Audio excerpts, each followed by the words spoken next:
नमस्ते, मेरा नाम डॉक्टर गौरव सेठ है, मैं एक रूमेटोलॉजिस्ट हूँ। आज हम बात करेंगे रूमेटॉइड अर्थराइटिस के बारे में और इसके बारे में जानेंगे।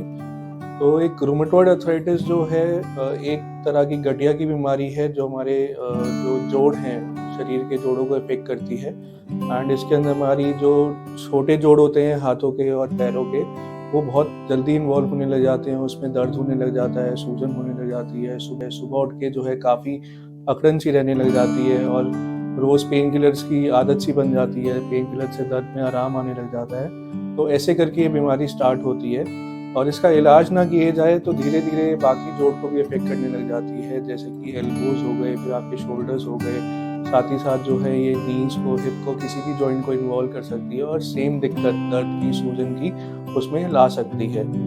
एंड इसका इलाज बिल्कुल ना हो तो ये जो आपके जोड़ हैं वो खराब होने लग जाते हैं।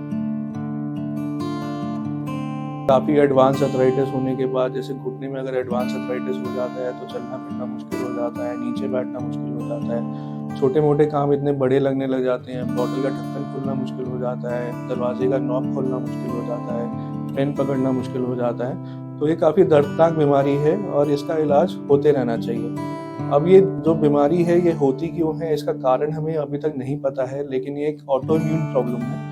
ऑटो इम्यून प्रॉब्लम का मतलब ये होता है कि आपके अंदर जो इम्यून सेल्स हैं, जो सफ़ेद रक्त कोशिकाएँ हैं आपके ब्लड के अंदर, आपके रक्त के अंदर, वो थोड़ा रिप्रोग्राम हो जाती हैं। वो इन्फेक्शन के साथ लड़ने के साथ आपके शरीर से लड़ने लग जाती है, जिसकी वजह से ये चीज़ें उत्पन्न होने लग जाती हैं, जोड़ों में दर्द आने लग जाता है। कई बार बोलते हैं कि ये फीमेल्स में तो ज़्यादा देखा ही जाता है और इसका रीज़न ये है कि ये मेनली ईस्ट्रोजन कहते हैं, ईस्ट्रोजन एक हार्मोन होता है जो फीमेल्स में ज़्यादा होता है, उसकी वजह से ये बीमारी होती है। साथ ही साथ अगर आपकी फैमिली हिस्ट्री है, किसी को घर में अर्थराइटिस है, रूमेटॉइड अर्थराइटिस है या बाकी कोई ऑटो इम्यून डिसऑर्डर है, तो उनको भी ज़्यादा चांसेस होते हैं रूमेटॉइड अर्थराइटिस होने के। अब रूमेटॉइड अर्थराइटिस कहते हैं कि ये सिर्फ एक जोड़ों की बीमारी है। ऐसा नहीं है, ये किसी भी ये शरीर का कोई भी अंग इन्वॉल्व कर सकती है। तो इसके अंदर जैसे लोगों को कई बार ऐसा होने लग जाता है कि उनकी आँखों में सूखापन रहने लग जाता है, मुँह में सूखापन रहने लग जाता है, हल्का-फुल्का बुखार सा रहने लग जाता है, भूख कम लगने लग जाती है और डिज़ीज़ नहीं कंट्रोल हो रही होती तो वेट लॉस होने लग जाता है। साथ ही साथ कई बारी लंग्स में पानी भर जाता है, साँस लेने में दिक्कत हो जाती है, हार्ट के आस-पास पानी भर जाता है, उसकी वजह से खाँसी, साँस फूलना, छाती में दर्द होना, ये सारी दिक्कतें आने लग जाती हैं। कई बारी आँखों में जो है दिक्कतें आने लग जाती हैं, जैसे आँखें लाल हो जाती हैं तो स्क्लेराइटिस कई बारी हो जाता है, एपिस्क्लेराइटिस हो जाता है। साथ ही साथ जो है लंग्स में कई बारी फाइब्रोसिस हो जाती है, जिसे हम इंटरस्टिशियल लंग डिजीज़ कहते हैं। तो ये सारे कारण होते हैं जो रूमेटॉइड अर्थराइटिस के साथ जुड़े होते हैं और इनका इलाज ना किया जाए तो ये भी डैमेज कर देते हैं और आपके शरीर को प्रॉब्लम में डाल देते हैं।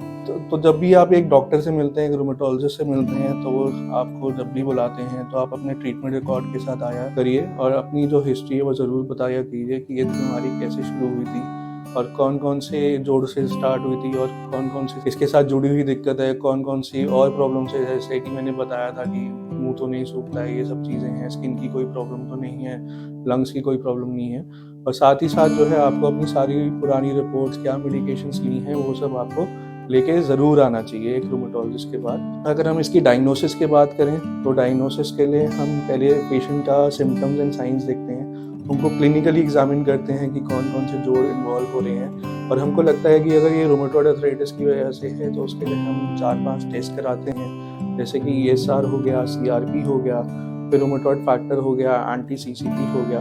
कई बारी हमको एक्स-रेज़ की भी ज़रूरत पड़ती है, क्योंकि एक्स-रे के बेसिस पे भी हम रूमेटॉइड अर्थराइटिस का डायग्नोसिस बना सकते हैं और वंस आपका डायग्नोसिस बन जाता है तो आपको ट्रीटमेंट के लिए काउंसिल किया जाता है, क्योंकि एक क्रॉनिक डिसऑर्डर है। अगर इसकी ट्रीटमेंट नहीं की गई तो जॉइंट्स में बहुत ज़्यादा डैमेज होने लग जाता है एंड जो आपकी ये रोज़ की लाइफ़स्टाइल है, जो एक्टिविटीज़ हैं, वो बहुत मुश्किल हो जाती हैं। तो जब भी आपको ट्रीटमेंट स्टार्ट की जाती है तो और थोड़े टेस्ट कराए जाते हैं, जैसे सीबीसी, लिवर, किडनी के टेस्ट कराए जाते हैं। आपसे पूछा जाता है कि आपकी फैमिली कंप्लीटेड है कि नहीं है, क्योंकि हमको उसी के हिसाब से दवाइयाँ देनी पड़ती हैं। अगर खून की कमी है तो थोड़ी दवाइयाँ नहीं चल पाती हैं, लिवर में प्रॉब्लम है तो सारी दवाइयाँ नहीं दे पाते हैं, तो ये सारे टेस्ट करवाए जाते हैं। फिर आपका डायग्नोसिस बन जाता है तो हमको ट्रीटमेंट स्टार्ट करना होता है। तो ट्रीटमेंट अब काफ़ी 20 साल में बदल चुकी है, तो हमारे पास 3 तरह की दवाइयाँ हैं।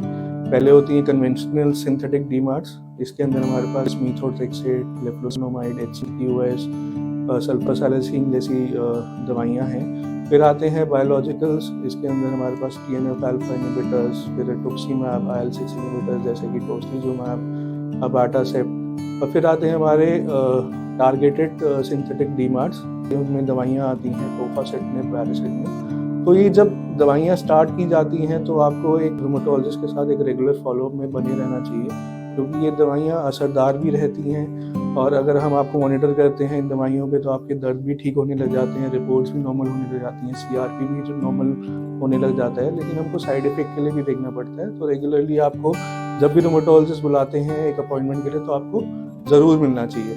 और आजकल रूमेटॉइड अर्थराइटिस एक ऐसी बीमारी है जो अच्छे से कंट्रोल हो जाती है, एंड कई बार इससे मिनिमम दवाइयाँ ही देनी पड़ती हैं। अगर आप 6 महीना 1 साल अपना दवाइयों पे अच्छा निकाल लेते हैं तो हम दवाइयाँ कम भी कर सकते हैं, दवाइयाँ रोक भी सकते हैं। लेकिन इसके लिए आपको एक रूमेटोलॉजिस्ट से ज़रूर मिलना चाहिए। Thank you.